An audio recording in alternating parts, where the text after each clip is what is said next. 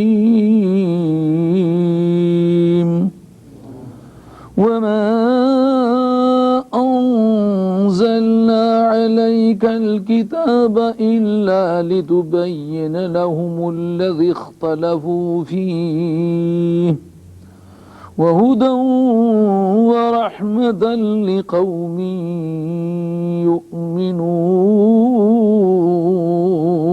يؤمنون والله أنزل من السماء ماء فأحيا به الأرض بعد موتها إن في ذلك لآية لقوم يسمعون وإن لكم في الأنعام لعبرة نسقيكم مما في بطونه من بين فرث ودم لبنا خالصا سائغا للشاربين ومن ثمرات النخيل والأعناب تتخذون منه سكرا ورزقا حسنا إن في ذلك لآية لقوم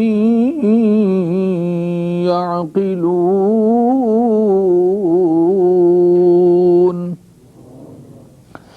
وأوحى ربك إلى النحل أن اتخذي من الجبال بيوتا ومن الشجر ومما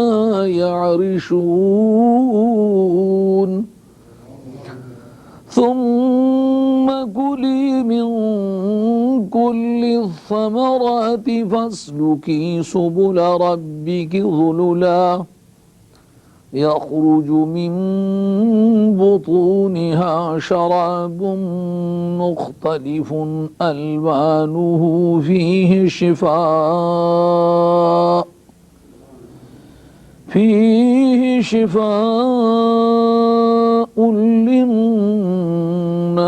للناس إن في ذلك لآية لقوم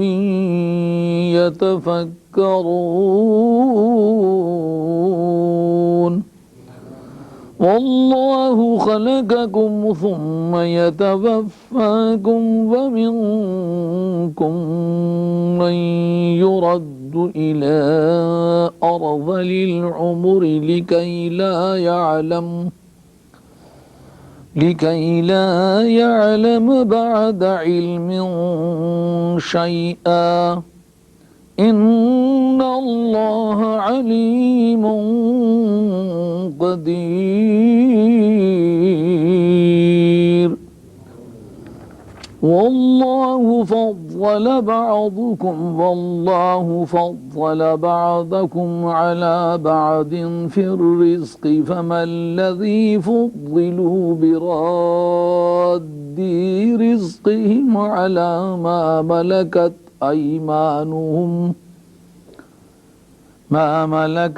أيمانهم فهم فيه سواء أفبنعمة الله يجحدون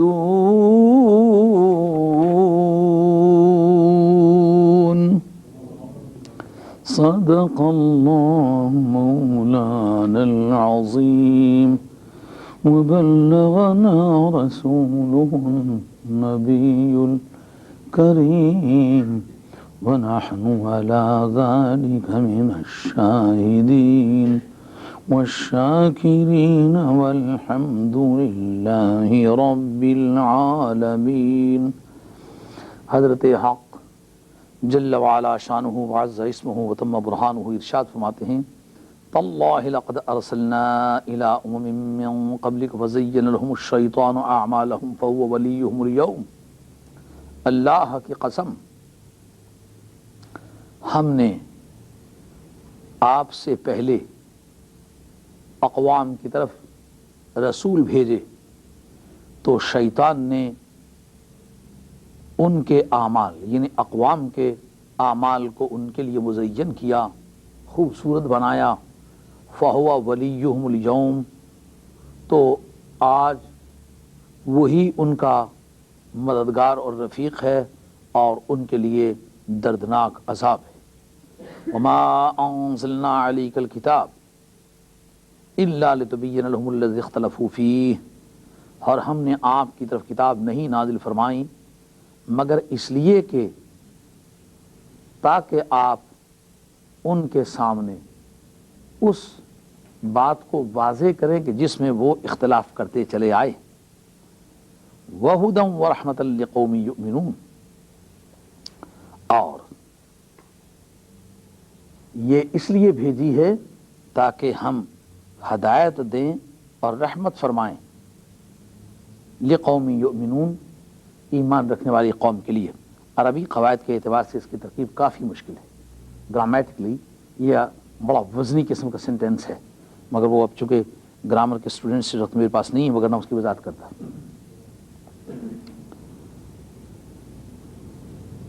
واللہ انزل من السماء ماء، اور اللہ کی ذات نے آسمان سے پانی نازل فرمایا۔ فَأَحْيَا بِهِ الْأَرْضَ بَعْدَ مَوْتِهَا، اور اس کے ذریعے سے یعنی پانی کے ذریعے سے زمین کو زندہ فرمایا اس کے بنجر بن چکنے کے بعد۔ زمین کی موت کیا؟ اس کا بنجر ہو جانا یا خشک ہو جانا۔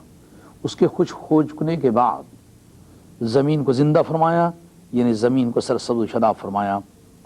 ان فی ذلک لآیۃ لقوم یسمعون، بلا شبہ اس میں یعنی آسمان سے پانی نازل کر کے زمین مردہ کو زندگی عطا فرمانے میں لآیۃ لقوم یسمعون، گوش ہوش رکھنے والی قوم کے لیے نشانی ہے۔ سننے والی قوم کے لیے یعنی جن کے گوش ہوش واہ ہیں، جن کے حقیقت سمجھنے سننے والے کان کام کرتے۔ وَإِنَّ لَكُمْ فِي الْأَنْعَامِ لَعِبْرَةً، بلا شبہ آپ کے لیے چوپایوں میں چار پایوں میں ایک نصیحت ہے۔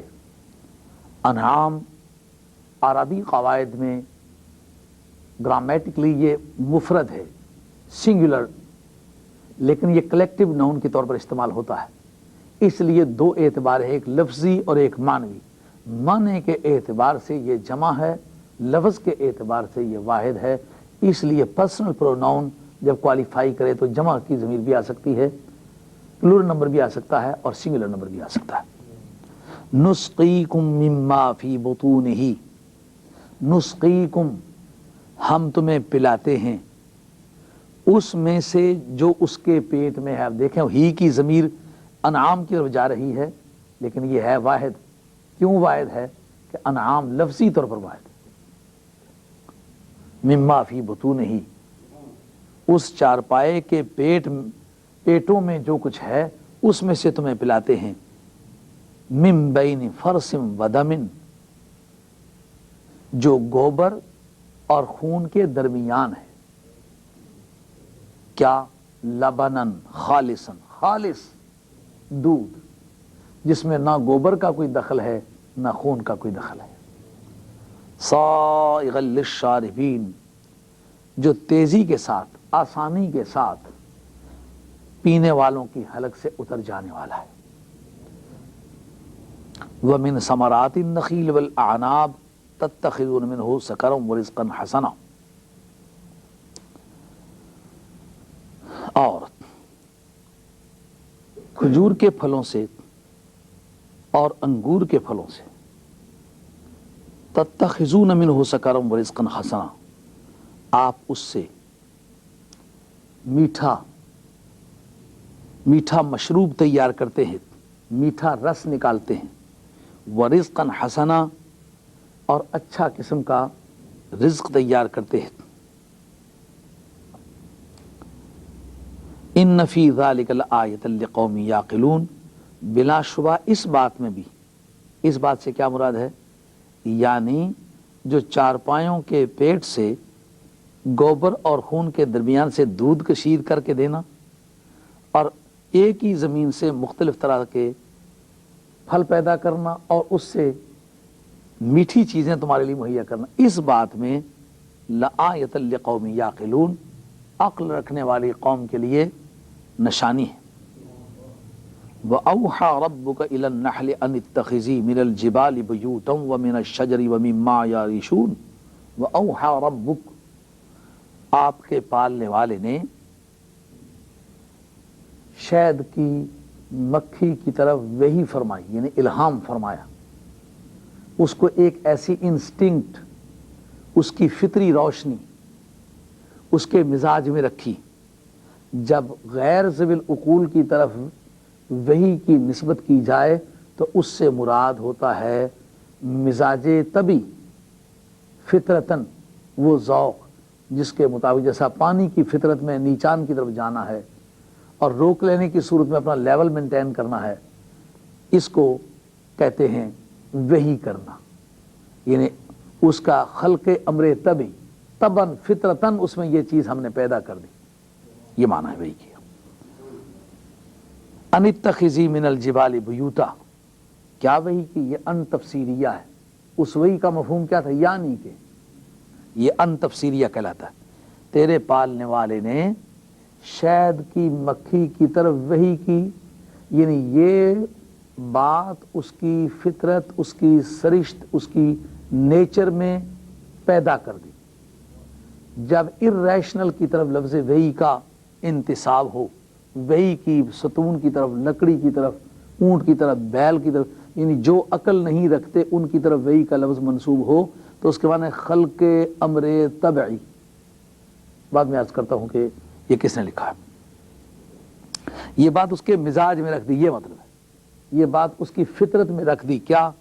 کہ اتخذی من الجبال بیوتا، کہ تو پہاڑوں سے اپنے گھر بنا، ومن الشجر، اور درختوں سے، ومما یعرشون، اور اس میں سے جو لوگ چھپر ڈالتے ہیں، یا بعض پہاڑی علاقوں میں چھپر بنا کے اس میں ایک مٹی کا برتن بناتے ہیں.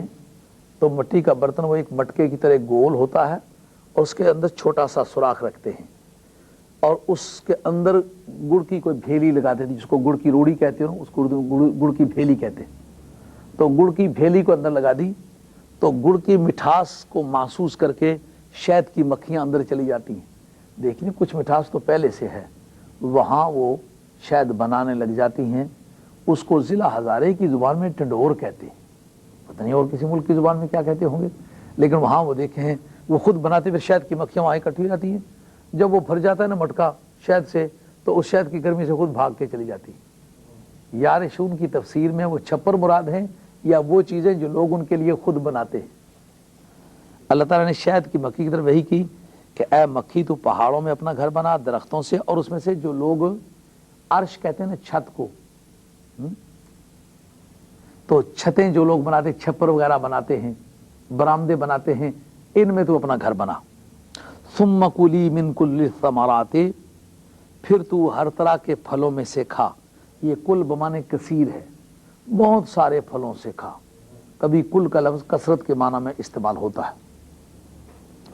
فَاسْلُكِي سُبُلَ رَبِّكِ ذُلُلًا، اور تو اپنے رب کے راستوں پر جو کہ مسخر کیے گئے ہیں، جو کہ مطیع کر دیے گئے، ان راستوں پر تو چل۔ یخرج من بطونها شراب، ان کے پیٹوں سے یعنی شہد کی مکھیوں کے پیٹوں سے نکلتی ہے ایک مشروب، ایک لیکوڈ، ایک ڈرنک، مختلف الوانہ، جس کے رنگ مختلف ہیں، فی شفاء للناس، جس کے اندر لوگوں کے لیے شفا موجود ہے۔ ان فی ذالک لآیہ، اس بات میں بھی لوگوں کے لیے نشانی ہے، لقوم یتفکرون، سوچ بچار رکھنے والی قوم کے لیے۔ واللہ خلقکم، اللہ نے تمہیں پیدا کیا ہے، ثم یتوفاکم، پھر وہ تمہیں مارے گا، ومنکم من، تم میں سے کچھ ایسے ہیں کہ یرد الی ارذل الامور، جو نہایت رذیل اور گھٹیا عمر کی طرف لٹائے جاتے ہیں، لکی لا یعلم بعد علم شیئا، تاکہ علم کے بعد وہ کچھ نہ جان سکیں۔ ان اللہ علیم قدیر، بلا شبہ اللہ علم رکھنے والا ہے اور قدرت رکھنے والا ہے۔ یہ اس سے جو اگلی آیت ہے وہ میں اپنے اسی ذوق میں پڑھ گیا ہوں۔ وہ جیسا رومی رحمۃ اللہ علیہ تبریزی کی بارگاہ میں جا رہے تھے، اپنے شیخ کی بارگاہ میں، تو جو اپنے شیخ کے شہر کی طرف منہ کر کے چلے نا، تو ایسا ذوق آ گیا کہ شہر تبریز سے آگے نکلنے لگے۔ تو اگلی جگہ دیکھی کچھ تھوڑا سا ہوش آئی، تو اپنے ساتھی سے کہتے ہیں سار بانا بار بخشا زشتراں، شہر مابو بست کوئے دل براں۔ اور شتر بان یار، یہ لگتا ہے کہ ہم تو شہر تبریز سے شہر آگے نکلنے لگے ہیں، لیکن اس شہر سے بوئے یار آ رہی ہے، ایسا محسوس ہوتا ہے کہ محبوب کا شہر ہے۔ کبھی ذوق میں آدمی کو احساس منزل نہیں بھی رہتا۔ پڑھنا اسی 17ویں آیت تک تھا، لیکن وہ اسی ذوق میں پڑھتا چلا گیا۔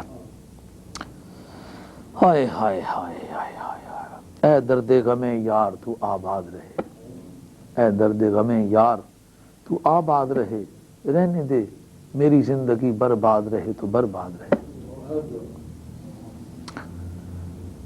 کاروان عشق و مستی منزل سے بعض وقت بیگانہ ہو جاتا ہے۔ اللہ کریم فرماتے ہیں تاللہ لقد ارسلنا الی امم من قبلک فزین لهم الشیطان اعمالهم۔ اے محبوب کبریا صلی اللہ تعالی علیہ وسلم، آپ کو رسول ہونے کی حیثیت سے جو تلخیاں پہنچی ہیں وہ نئی نہیں ہیں، انپریسیڈنٹڈ نہیں ہیں۔ اس سے پیشتر انسانوں نے سابقہ انبیاء و مرسلین علیہم الصلاۃ والتسلیمات کے مقابلے میں اسی طرح کی بدروی کا مظاہرہ پہلے بار بار کیا ہوا ہے، یہ نئی بات نہیں۔ کیا مطلب؟ اے میرے محبوب تو بھی اپنی زندگی کو سابقہ نبیوں کی زندگی پر قیاس کر، اور یہ بھی اپنی زندگیوں کو سابقہ کفار کی زندگیوں پر قیاس کرے۔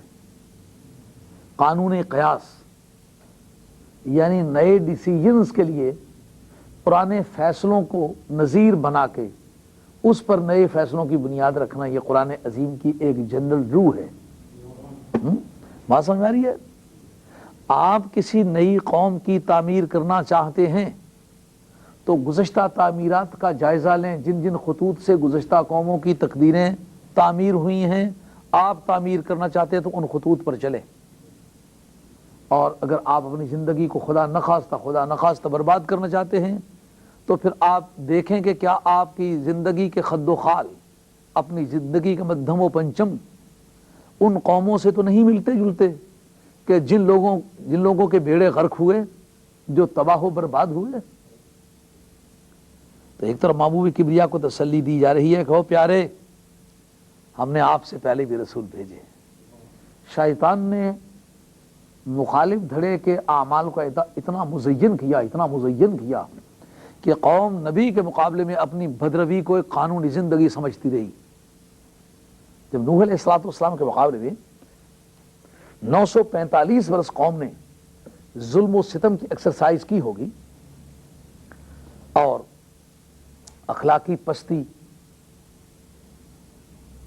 اعتقادی تخریب کاری، عصمت فروشی، عصمت دری، ناحق شناسی، ظلم پیشگی، جبر و تشدد، رہزنی اور ڈکیتی، دنیا کا ہر برا کام کیا ہوگا، تو 945 سال کے تجربے نے قوم کو اس غلط فہمی میں مبتلا نہ کیا ہوگا کہ یار اگر نوح علیہ السلام سچے ہوتے تو ان کا کچھ بگڑ ہی جاتا ہے نا۔ بات یہ قوم کو یہ غلط فہمی تو ضرور ہوئی ہوگی، اگرچہ جس تاریخ تنوری نے پانی ابلا ہوگا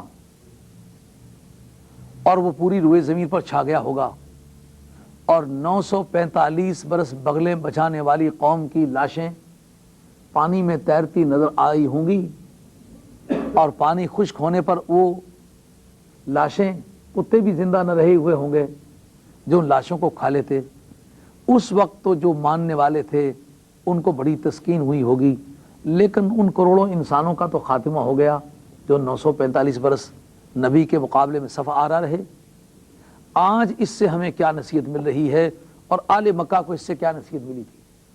آل مکہ کو اس بارے میں پند پذیری کی دعوت تھی کہ تم محبوب کبریا صلی اللہ علیہ وسلم کے مقابلے میں اپنی بدروی، ناجوازی، کجروی، ستم ظریفی، ستم کوشی، ناحق شناسی، ظلم پیشگی، دریدہ دہانی، بے ادبی، گستاخی کو مذہب مت بناؤ۔ اگر آسمان سے پتھر نہیں برسے، کوئی تیز رو آندھی قوم عاد کی طرح تم پر نہیں چلی، اگر قوم سمود کی طرح کوئی چیخ تمہارے سینوں کو پھاڑنے کے لیے نہیں آئی، تو مشو مغرور بر حلم خدا، دیر گیرد سخت گیرد مرترا، وہ وقت قریب ہو سکتا ہے کہ جو تمہارے خاتمے کا انتظار کر رہا ہو۔ خدا کے حلم اور بردباری سے یہ نتیجہ مت اخذ کرو کہ تم ٹھیک ہو، نہیں، غلط ہے۔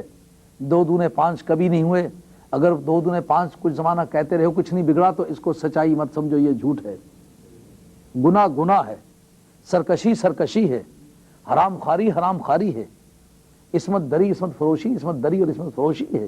اس کو قانون بنا کے اس پر عمل پیرا مت ہو، نادم ہو، شرمندہ ہو، اپنے گناہ کا احساس کرو۔